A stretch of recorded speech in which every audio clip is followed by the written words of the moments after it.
금방 아침까지만 해도 저는 평범한 주부였습니다. 남편의 장례식장에서 조문객들의 이름을 정리하는 것.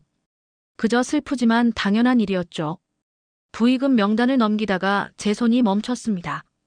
거기엔 3년 전 교통사고로 사망한 제 오빠의 이름이 적혀 있었어요. 분명 남편의 글씨체였습니다. 그 순간 지난 20년간의 결혼 생활이 주마등처럼 스쳐 지나갔습니다. 사랑하는 남편이었고 자상한 아버지였으며 성실한 직장인이었던 그가 과연 제가 알던 그 사람이 맞았을까요? 한 장의 부의금 명단이 밝혀낸 충격적인 진실. 오늘 저는 당신에게 이 이야기를 들려주려 합니다. 살인자의 아내이자 피해자의 동생으로서. 안녕하세요. 저는 1963년생 양띠 대구 출신 김정숙입니다. 제가 이렇게 사연을 보내게 된 건 지난주 있었던 남편의 장례식장에서 있었던 일 때문입니다. 그날의 기억이 아직도 제 머릿속에서 지워지지 않네요. 남편은 갑작스러운 심장마비로 세상을 떠났습니다. 62세라는 그리 많지 않은 나이였죠. 평소 건강에 자신 있어 하던 사람이었는데 출장을 갔다가 호텔에서 쓰러졌다는 연락을 받았을 때는 그저 멍했습니다. 장례식장에는 많은 조문객들이 찾아왔습니다. 30년 넘게 보험회사에서 근무했던 남편은 인맥이 넓은 편이었거든요. 저는 상주로서 자리를 지키며 오시는 분들께 인사를 드리고 있었습니다. 셋째 날 오후 문상객들이 좀 뜸해진 시간에 부의금 명단을 정리하고 있었습니다. 그때였습니다. 명단을 훑어보다가 저는 그 자리에서 굳어버렸습니다. 고 김영철 30만 원이라고 적힌 줄을 발견한 겁니다. 김영철은 제 오빠의 이름입니다. 3년 전 교통사고로 세상을 떠난 제 오빠요. 처음에는 제가 잘못 본 줄 알았습니다. 눈을 비비고 다시 보았지만 분명 그 이름이 거기 있었습니다. 글씨체도 낯이 익었습니다. 분명 남편의 글씨체였어요. 그 순간 온몸에 한기가 돌았습니다. 손끝이 차가워지고 등줄기로 식은땀이 흘렀습니다. 장례식장의 불빛이 갑자기 흐릿해 보였고 귓가에서는 이명 소리가 울렸습니다. 어머니, 괜찮으세요? 큰아들이 걱정스러운 눈으로 저를 바라보며 물었습니다. 저는 그저 고개를 끄덕였습니다. 뭐라고 설명해야 할지, 무엇부터 말해야 할지 알 수 없었으니까요. 부의금 명단을 다시 확인하면서 저는 지난 3년간 남편이 보여준 미묘한 행동들이 스쳐 지나가는 것을 느꼈습니다. 그동안 눈치채지 못했던, 아니 눈치채기를 거부했던 수많은 순간들이 떠올랐습니다. 이제 와서 생각해보면 그때부터 의심했어야 했는지도 모르겠습니다. 하지만 누가 이런 일을 상상이나 할 수 있었을까요? 20년이 넘는 결혼 생활 동안 믿고 의지했던 남편이 이미 세상을 떠난 제 오빠의 이름으로 부의금을 냈다는 사실을. 오빠의 죽음은 3년 전 8월의 일이었습니다. 무더운 여름날 새벽에 걸려온 한 통의 전화로 모든 것이 시작됐죠. 대구에서 포항으로 가는 7번 국도에서 교통사고가 났다는 연락이었습니다. 오빠는 포항에 있는 거래처를 방문하러 가던 길이었다고 했습니다. 평소에도 자주 다니던 길이었는데 그날따라 가드레일을 들이받고 바다 쪽으로 차가 추락했다고 했어요. 사고 소식을 들은 남편이 제일 먼저 현장으로 달려갔습니다. 정숙 씨, 내가 먼저 가볼게. 넌 부모님 모시고 천천히 와. 그때 남편의 목소리가 어쩐지 떨리는 것 같았는데 당시에는 그저 충격 때문이라고만 생각했습니다. 지금 생각해보면 그때 이미 무언가 이상한 기운이 감지됐던 것 같아요. 오빠는 제가 어릴 때부터 친아버지처럼 저를 돌봐주었습니다. 부모님이 장사를 나가시면 저를 업어주고 학교에 데려다주고 심지어 제가 결혼할 때도 친정아버지보다 더 나서서 이것저것 챙겨주었죠. 그런 오빠였기에 그의 죽음은 저에게 큰 충격이었습니다. 장례를 치르는 내내 이상한 점들이 있었습니다. 남편이 유난히 장례 절차에 신경을 썼고 보험 관련 서류를 직접 챙기겠다며 나섰죠. 당시에는 그저 고마웠습니다. 시신 수습부터 장례, 보험금 청구까지 남편이 전부 도맡아 처리해 주었으니까요. 여보, 내가 다 알아서 할 테니 너무 신경 쓰지 마. 형님도 그걸 원하실 거야. 지금 돌이켜보면 남편의 그런 말 한마디 한마디가 의미심장하게 들립니다. 특히 사고 현장 사진을 보여달라고 했을 때 유난히 난색을 표하던 모습이 떠오르네요. 보면 더 마음 아플 뿐이야. 그냥 잊어. 경찰 조사도 이상했습니다. 너무 빨리 종결되었고 단순 교통사고로 처리되었죠. 목격자도 없었고 블랙박스도 고장이었다고 했습니다. 모든 게 너무 깔끔하게 정리되었다는 생각이 듭니다. 보험금은 예상보다 많이 나왔습니다. 오빠가 여러 보험에 가입되어 있었다는 걸 그때 알았죠.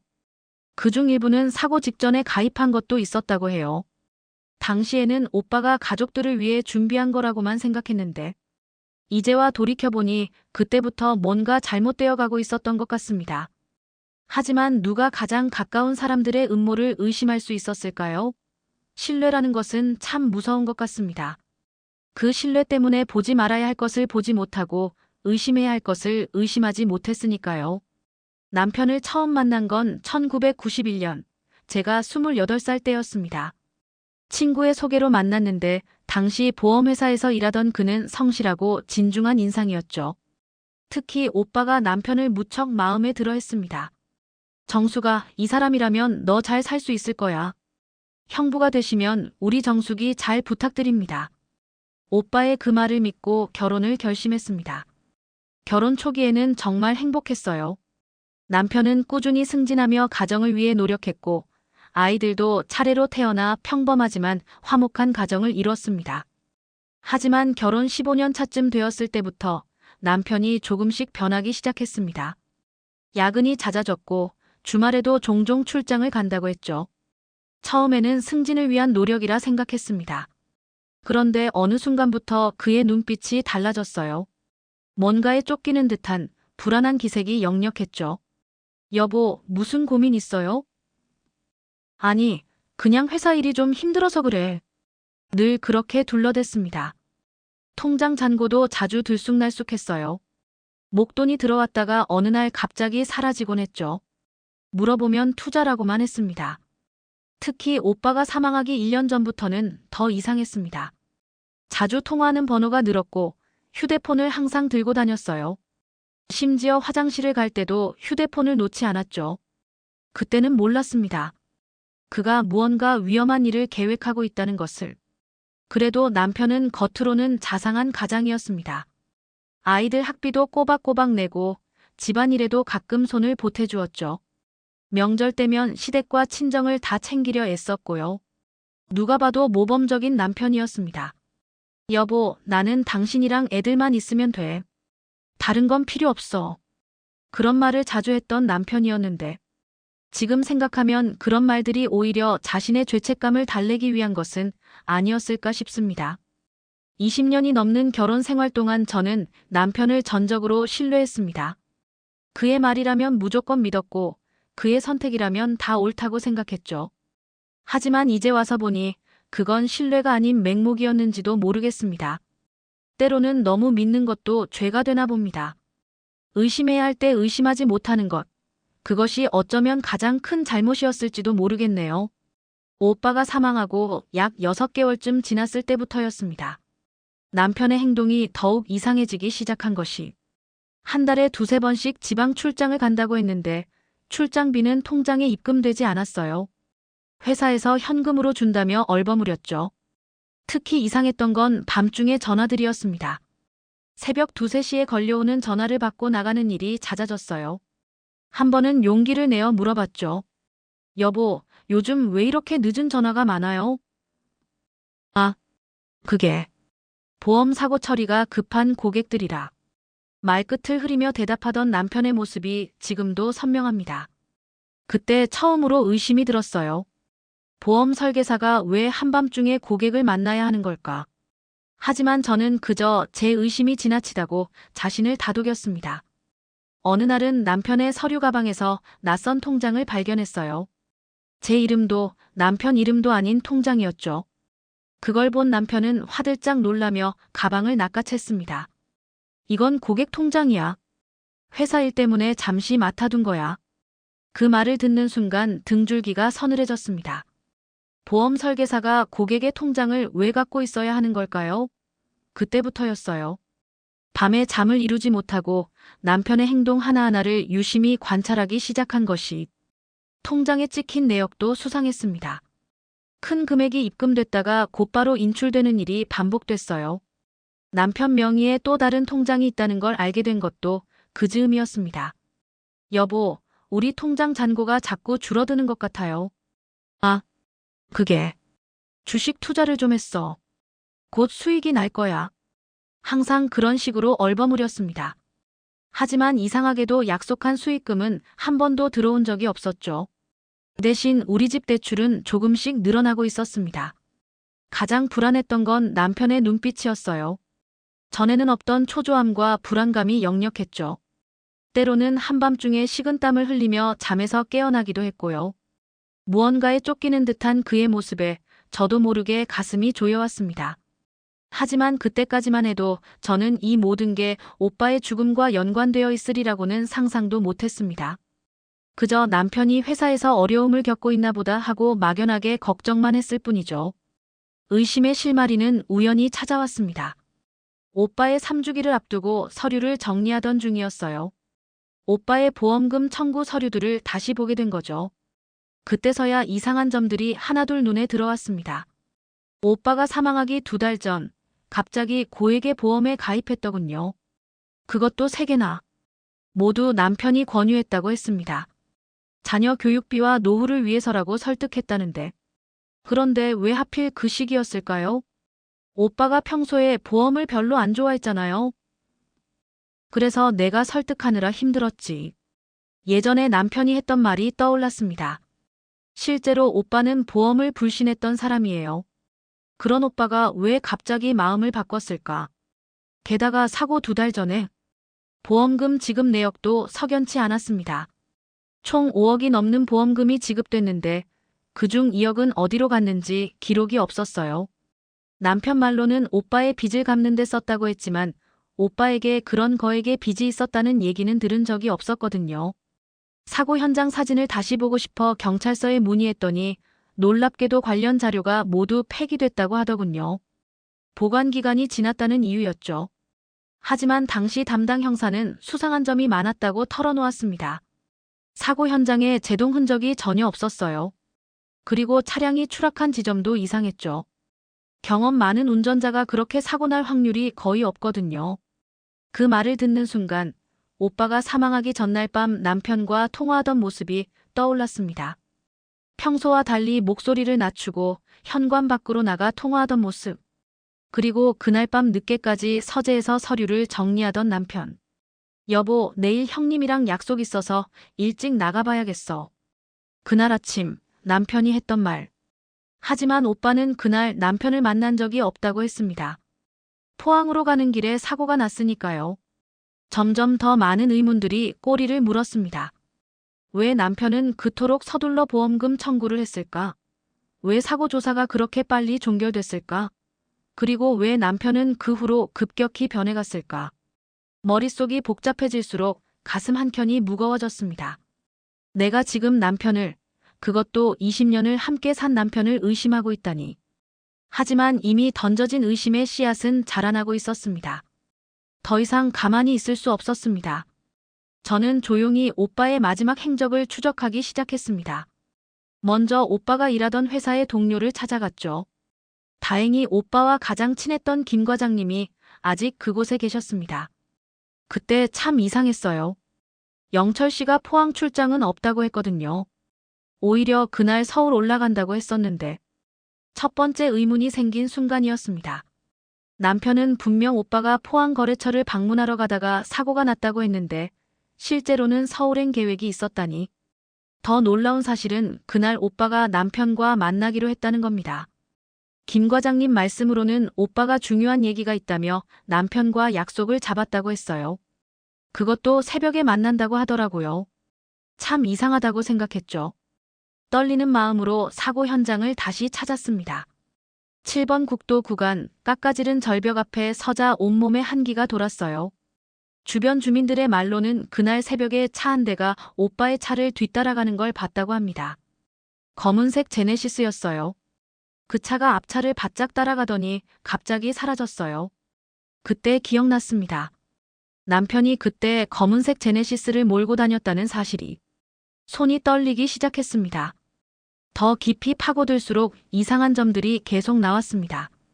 오빠의 휴대폰 통화 내역을 보니 사고 전날 남편과 여러 차례 통화한 기록이 있었어요. 특히 마지막 통화는 사고 직전이었습니다. 보험회사에도 찾아갔습니다. 다행히 오래된 동료가 있어서 내부 자료를 볼 수 있었죠. 오빠의 보험 가입 과정에서 이상한 점이 발견됐습니다. 계약 내용이 여러 번 수정됐고 특히 사고 보장 내용이 대폭 강화됐더군요. 이건 좀 특이한 케이스네요. 보통은 이렇게 짧은 기간에 고액의 보험을 들지 않거든요. 집으로 돌아오는 길, 온갖 생각이 머릿속을 스쳐 지나갔습니다.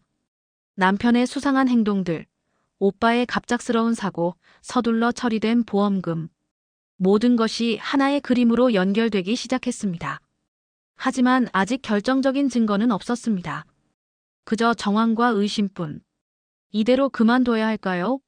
아니면 더 파고들어야 할까요? 그날 밤, 저는 오랫동안 잠들지 못했습니다. 결정적인 단서는 우연히 발견했습니다. 남편의 차 수리를 맡기러 갔다가 트렁크에서 발견한 낡은 영수증 한 장이었어요. 강남의 한 오피스텔 관리비 영수증이었는데 남편 이름으로 된 것이었죠. 여보, 강남에 무슨 사무실이라도 있어요? 그런 거 없어. 왜 그러는데? 그날 저녁 남편의 부인에도 불구하고 저는 그 주소를 찾아갔습니다. 24층짜리 오피스텔이었어요. 관리실에서 확인해보니 남편 명의로 2년 전부터 계약된 곳이었습니다. 아, 김 사장님 말씀하시는 거죠? 자주 오시는데. 젊은 여자분과 함께 오실 때가 많아요. 순간 다리에 힘이 풀렸습니다. 하지만 이대로 물러설 수는 없었죠. 며칠을 더 지켜본 끝에 마침내 그들을 목격했습니다. 남편과 30대 초반으로 보이는 여성이 함께 들어가는 모습을. 더 충격적인 건 그 여자의 신분이었습니다. 알고 보니 보험 사기 전문 조직의 일원이었어요. 경찰 출신 지인을 통해 알아보니 그녀는 이미 수차례 보험 사기 사건에 연루된 전력이 있는 인물이었습니다. 오피스텔을 더 조사해보니 그곳은 단순한 만남의 장소가 아니었어요. 각종 서류와 통장, 보험 관련 자료들이 보관된 일종의 비밀 사무실이었던 거죠. 컴퓨터 파일들을 살펴보니 오빠뿐만 아니라 다른 보험사고 피해자들의 정보도 있었습니다. 이 사람들 모두 사고로 사망했어요. 그것도 전부 비슷한 패턴으로. 경찰 지인의 말에 온몸이 얼어붙었습니다. 모두 외진 도로에서의 교통사고, 목격자 없음, 과다한 보험금. 그리고 그 보험금의 상당액이 이 오피스텔로 들어왔다가 사라진 흔적도 발견됐죠. 남편의 휴대폰도 몰래 확인해 봤습니다. 삭제된 문자들을 복구해보니 충격적인 내용들이 나왔어요.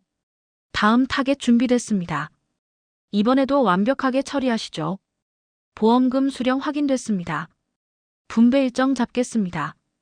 이런 문자들이 수십 건. 그리고 그 문자들 속에는 오빠의 이름도 있었습니다. 남편은 단순한 공범이 아니었어요. 그는 이 모든 일을 계획하고 실행한 주동자였던 겁니다. 밤새 화장실에서 구토를 했습니다. 20년 넘게 함께 잔 남자, 제 아이들의 아버지가 이런 끔찍한 일을 저질러 왔다니. 더구나 그 피해자 중 한 명이 제 오빠라니. 증거들을 하나하나 모으면서 전체적인 그림이 보이기 시작했습니다. 남편이 속한 조직은 크게 3개의 팀으로 나뉘어 있었어요. 타겟을 물색하는 팀, 보험에 가입시키는 팀, 그리고 처리를 담당하는 팀. 남편은 보험 설계사라는 직책을 이용해 타겟들에게 접근했습니다.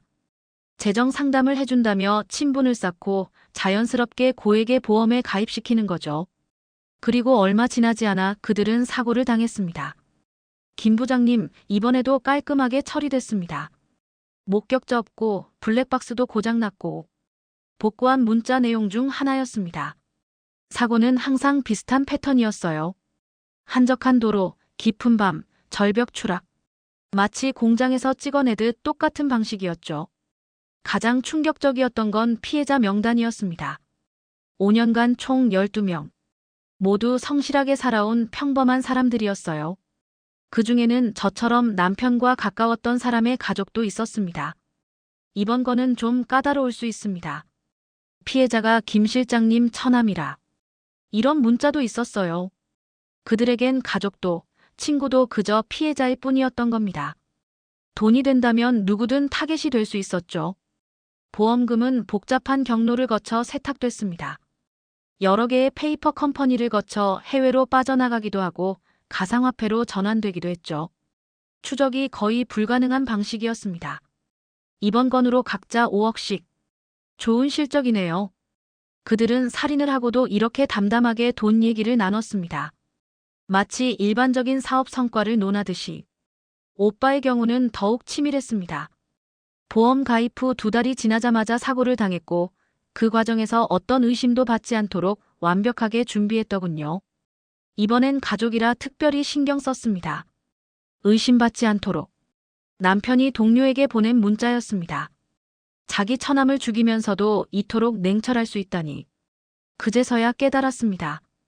제가 20년간 사랑했던 남자는 허상이었다는 걸. 경찰 조사 기록도 입수했습니다. 모든 사건이 단순 사고로 처리됐지만 담당 형사들은 모두 뭔가 이상하다고 느꼈다고 합니다. 하지만 증거가 없었죠. 너무나 완벽한 범죄였으니까요. 진실을 알게 된 후 가장 힘들었던 건 아이들 앞에서 평상시처럼 행동하는 일이었습니다. 대학생인 큰아들, 고등학생인 작은아들. 그들에게 이 끔찍한 진실을 어떻게 말해야 할지 몰랐어요. 결국 큰아들이 먼저 눈치를 챘습니다. 어느 날 밤, 제가 혼자 부엌에서 울고 있을 때였어요. 엄마, 무슨 일 있죠? 요즘 많이 이상해요. 그게, 아니, 아무것도. 아빠랑 무슨 일 있는 거예요? 눈물이 멈추지 않았습니다. 그동안 혼자 끌어안고 있던 모든 것들이 한꺼번에 쏟아져 나왔어요. 결국 큰아들에게 모든 걸 털어놓았습니다. 오빠의 죽음이 사고가 아니었다는 것, 아빠가 연루되어 있다는 것, 그리고 다른 피해자들의 이야기까지. 거짓말이죠? 우리 아빠가. 그럴 리가 없어요. 큰아들은 처음엔 믿지 않았습니다. 하지만 제가 모은 증거들을 하나씩 보여주자 그의 얼굴이 점점 창백해져 갔어요. 작은아들한텐 아직 말하지 마세요. 수능 얼마 안 남았잖아요. 큰아들의 말에 더욱 가슴이 아팠습니다. 18살 어린 나이에 이런 고민을 해야 한다는 게 친정 부모님께도 알릴 수밖에 없었습니다. 오빠의 죽음이 단순 사고가 아니었다는 사실을. 어머니는 그 자리에서 실신하셨고 아버지는 며칠 동안 한마디도 하지 않으셨어요. 어떻게 그럴 수가 있니? 내 오빠를, 내 남편이. 어머니의 흐느낌 소리가 집안에 가득했습니다. 밤마다 오빠를 부르며 우시는 어머니를 보며 저는 더욱 무거운 죄책감에 시달렸어요. 제가 남편을 잘못 봤기 때문에, 제가 미리 알아채지 못했기 때문에 법적 조치를 취해야 해. 내 남편이, 아니, 그 살인마가 더 이상 다른 사람들을 해치기 전에. 아버지의 단호한 목소리였습니다. 하지만 그건 곧 우리 가족의 파멸을 의미하는 것이기도 했죠. 아이들은 살인자의 자식이라는 낙인이 찍힐 테고 우리 집안은 영원히 회복할 수 없는 상처를 입게 될 거예요. 매일 밤 잠들지 못하고 고민했습니다. 정의를 위해 진실을 밝혀야 할까요? 아니면 아이들을 위해 침묵해야 할까요? 그 어떤 선택을 하더라도 우리 가족은 이미 돌이킬 수 없는 강을 건너고 있었습니다. 결국 저는 경찰에 신고하기로 결심했습니다. 더 이상의 피해자가 생기는 걸 막아야 했으니까요. 대형 보험 사기 사건을 전담하는 부서와 접촉했고 제가 모은 증거들을 전달했습니다. 이건 단순한 보험 사기가 아닙니다. 연쇄살인 사건이에요. 담당 형사는 제가 가져간 자료들을 검토하더니 표정이 심각해졌습니다. 특히 오피스텔에서 발견한 문서들과 통화 기록, 그리고 계좌 내역들이 결정적이었죠. 김정숙 씨, 남편분이 지금도 새로운 범행을 준비하고 있을 수 있습니다. 신속하게 움직여야 해요. 수사는 은밀하게 진행됐습니다. 남편의 통화를 감청하고 동선을 추적하고 거래 내역을 조사하기 시작했죠. 그리고 얼마 지나지 않아 충격적인 사실이 드러났습니다. 다음 타겟이 이미 선정됐더군요. 이번에도 보험금이 거의 10억에 달합니다. 또 한 명의 무고한 생명이 위험에 처해 있다는 말에 저는 식은땀을 흘렸습니다. 경찰은 신속하게 움직였고 마침내 남편의 조직이 모인 현장을 급습했습니다. 김 실장, 이번엔 정말 깔끔하게 해야 돼. 절대 증거 남기면 안 돼.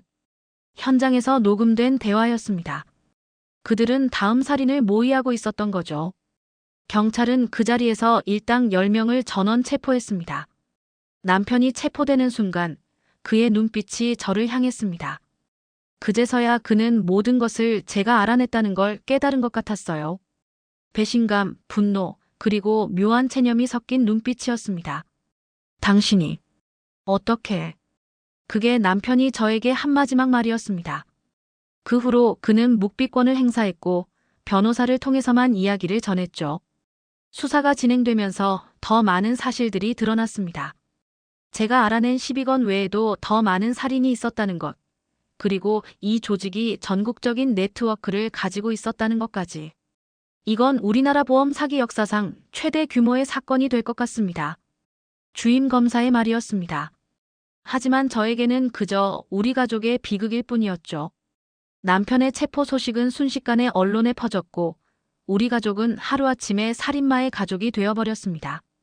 구속된 지 3주 만에 남편은 모든 것을 털어놓았습니다.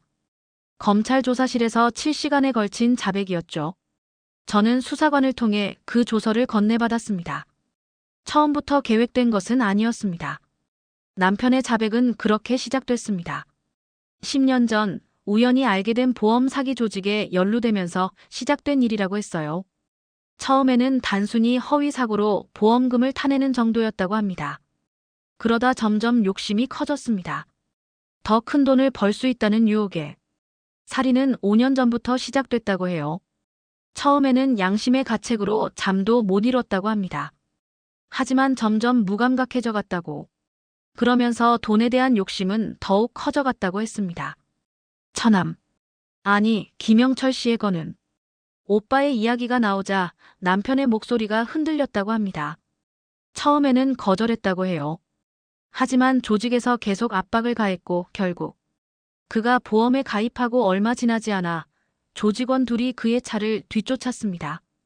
한적한 도로에서 차를 들이받아 가드레일을 넘어뜨린 후 더 이상 읽을 수가 없었습니다. 구체적인 살해 방법이 적혀있는 조서를 보며 저는 구토감을 느꼈습니다. 내 남편이, 내 아이들의 아버지가 어떻게 이런 일을.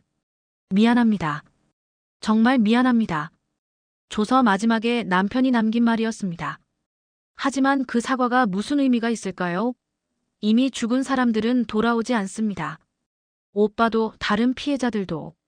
특히 충격적이었던 것은 범행 후의 일상이었습니다. 사람을 죽이고 와서도 평범한 일상을 살았다는 거예요. 아이들과 저녁을 먹고 TV를 보고 주말엔 가족여행을 다녔다는. 그때마다 괴로웠습니다. 하지만 점점 무뎌져 갔고 이중생활의 고백은 계속됐습니다. 낮에는 자상한 남편과 아버지로, 밤에는 살인자로 살아온 시간들. 그 이중성이 저를 더욱 고통스럽게 했습니다. 당신에게 이런 고통을 안겨줘서, 아이들에게 이런 짐을 지워서 용서받지 못할 죄를 지었습니다. 마지막 페이지를 덮으며 저는 울었습니다. 20년이라는 세월이 모두 거짓이었다는 것을 인정하기가 너무 힘들었으니까요. 재판은 3개월 동안 진행됐습니다. 총 8번의 공판이 열렸고 매번 새로운 사실들이 드러났죠. 검찰은 사형을 구형했습니다. 살인죄, 사기죄, 범죄단체 조직죄 등 혐의가 너무나 무거웠으니까요. 피고인은 치밀하게 계획된 살인을 통해 보험금을 편취했으며 이는 우리 사회의 근간을 흔드는 중대한 범죄입니다. 검사의 구형 이유였습니다. 특히 피해자 가족들의 탄원서는 법정을 울렸습니다. 저희 아버지는 그저 성실한 가장이었습니다. 그런 분을 돈 때문에 어떻게 이런 잔인한 짓을. 한 피해자의 딸이 증언대에 섰을 때 저는 그 자리에서 나와야 했습니다. 저도 피해자 가족이면서 동시에 가해자의 아내라는 이중적 신분 때문에 더욱 괴로웠거든요. 보상 문제도 심각했습니다. 불법으로 획득한 보험금을 환수하는 과정에서 우리 가족의 재산도 모두 압류됐어요. 집, 차, 예금. 모든 것이 범죄 수익금으로 간주됐으니까요. 엄마, 우리 이제 어떻게 살아요? 작은 아들이 물었을 때 할 말이 없었습니다. 당장 생활할 곳도 학비를 마련할 방법도 없었으니까요. 다행히 친정에서 도와주시겠다고 했지만 그것도 큰 부담이었습니다. 변호인은 정상 참작을 호소했습니다. 자백을 통해 수사에 협조했다는 점, 다른 공범들의 검거에 도움을 줬다는 점 등을 들어서요. 하지만 재판부의 표정은 냉랭했습니다. 피고인의 범행은 너무나 계획적이고 조직적이었습니다. 특히 가족인 처남까지 살해했다는 점에서 그 반인륜성이 돋보입니다. 결국 남편은 무기징역을 선고받았습니다. 다른 공범들도 15년에서 25년의 중형을 선고받았고요. 항소심에서도 대법원에서도 형량은 유지됐습니다. 이제 남편은 평생을 감옥에서 보내게 될 거예요. 아이들은 아버지를 영영 잃은 거나 다름없게 된 거죠. 보험사들은 민사소송을 제기했고 피해자 가족들도 손해배상 청구를 했습니다. 앞으로 수십 년간 우리 가족은 이 빚을 갚아나가야 할 거예요. 법적 처리는 끝났지만 우리 가족의 고통은 이제 시작입니다. 아이들은 살인자의 자식이라는 낙인을 평생 안고 살아야 하고 저는 살인자의 아내라는 멍에를 짊어져야 하니까요. 우리 가족의 진짜 고통은 재판이 끝나고 나서부터였습니다. 살던 동네를 떠나야 했어요. 이웃들의 수군거림과 손가락질을 견딜 수 없었거든요. 저기 살인자 와이프래. 애들은 어쩌나? 아버지가 살인자라니. 귀에 들리는 소리마다 가슴이 무너져 내렸습니다. 20년 넘게 살았던 동네, 아이들이 자란 곳을 떠나야 한다는 게 너무 힘들었어요.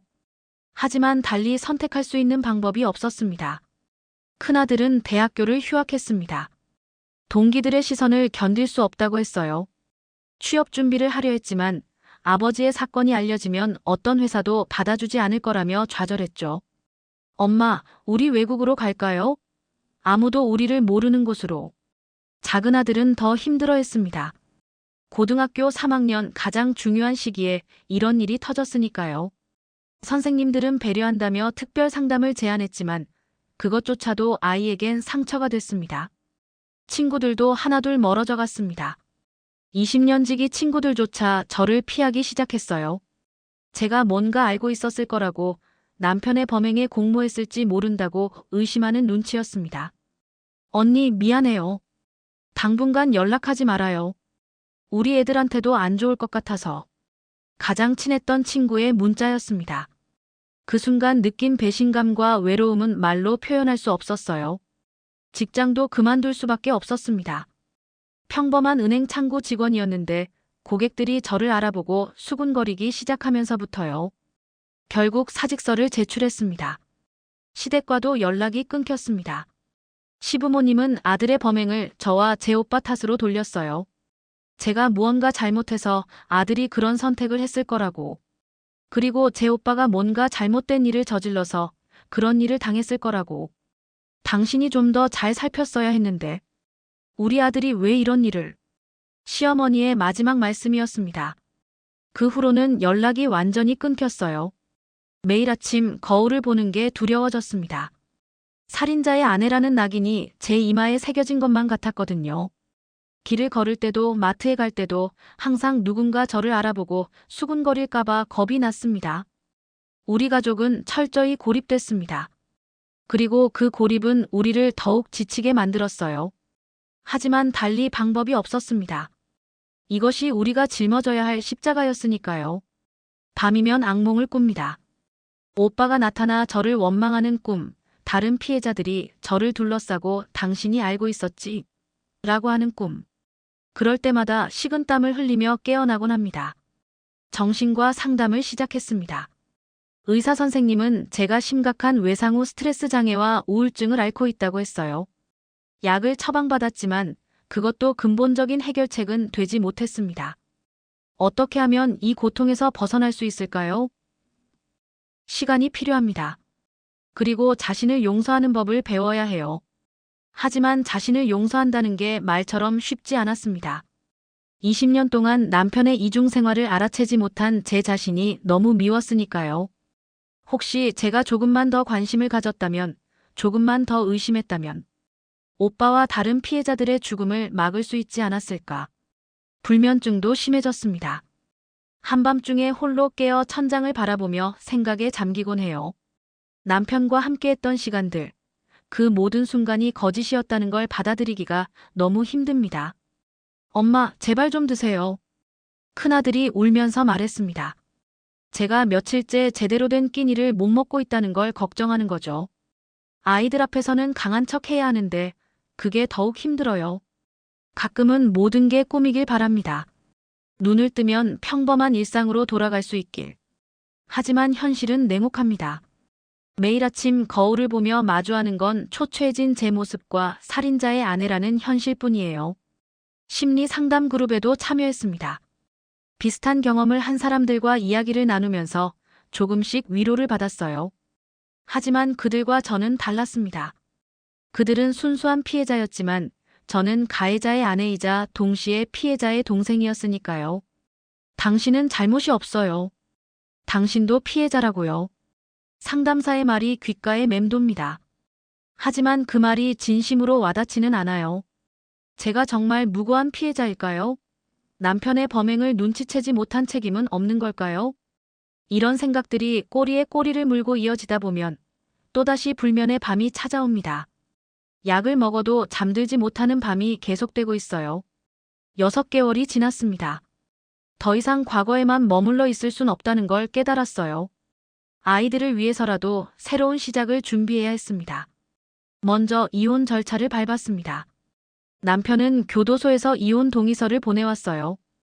짧은 편지도 함께였죠. 미안하다. 너와 아이들에게 더 이상 짐이 되고 싶지 않다. 새로운 삶을 살아라. 이혼 후 아이들의 성도 바꾸기로 했습니다. 친정성을 따르기로 했어요. 새로운 시작을 위해서는 필요한 결정이었습니다. 엄마, 저도 다시 시작할게요. 이번에는 꼭 대학 다시 다닐 거예요. 큰아들이 결심을 밝혔습니다. 휴학했던 대학을 다시 다니기로 한 거죠. 작은아들도 재수를 결심했어요. 다행히 담임 선생님의 도움으로 좋은 재수학원을 찾았습니다. 경제적 자립도 준비했습니다. 보험회사에서 일했던 경험을 살려 금융 관련 자격증 공부를 시작했어요. 쉽진 않았지만 이제는 제 힘으로 살아가야 했으니까요. 정숙 씨, 우리 회사에서 일해보지 않을래요? 과거는 신경 쓰지 마세요. 오랜 친구가 운영하는 작은 회계사무소에서 일하게 됐습니다. 급여는 많지 않지만 새로운 시작을 위한 발판이 될 것 같았어요. 이사도 했습니다. 서울 변두리의 작은 빌라로요. 좁지만 우리 가족만의 새로운 보금자리입니다. 이곳에서는 아무도 우리를 모릅니다. 과거를 묻지도 않고요. 엄마, 우리 이제 여기서 새로 시작하는 거죠? 작은 아들이 물었습니다. 그래요, 새로 시작하는 거예요. 비록 상처는 깊지만 그 상처를 딛고 일어서야 했습니다. 친정 부모님도 조금씩 마음을 추스르고 계십니다. 오빠를 잃은 슬픔은 여전하지만 이제는 저와 아이들의 미래를 걱정해 주세요. 정수가, 너희만 잘 살면 된다. 엄마 아빠가 끝까지 도와줄게. 어머니의 말씀에 눈물이 났습니다. 하지만 이번엔 절망의 눈물이 아닌 희망의 눈물이었어요. 새로운 시작은 쉽지 않습니다. 하지만 이제는 앞만 보고 가려고 해요.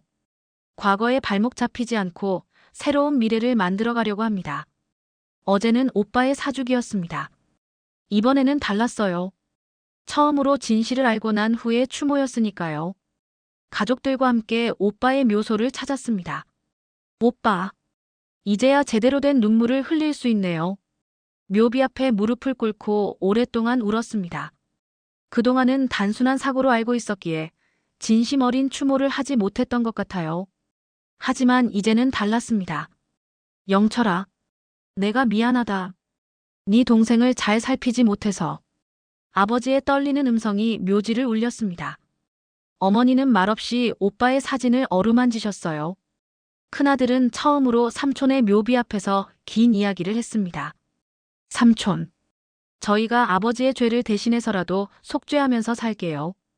그리고 더 열심히 살아서 어머니 잘 모시고 할머니 할아버지도 잘 모실게요. 그동안 우리는 진실을 모른 채 형식적인 추모를 해왔습니다. 하지만 오늘은 달랐어요. 진실을 알고 난 후의 첫 추모식은 마치 오빠를 처음으로 제대로 보내드리는 것 같았습니다. 묘소 주변을 정리하면서 사진 한 장을 발견했어요. 제가 결혼할 때 찍은 사진이었습니다.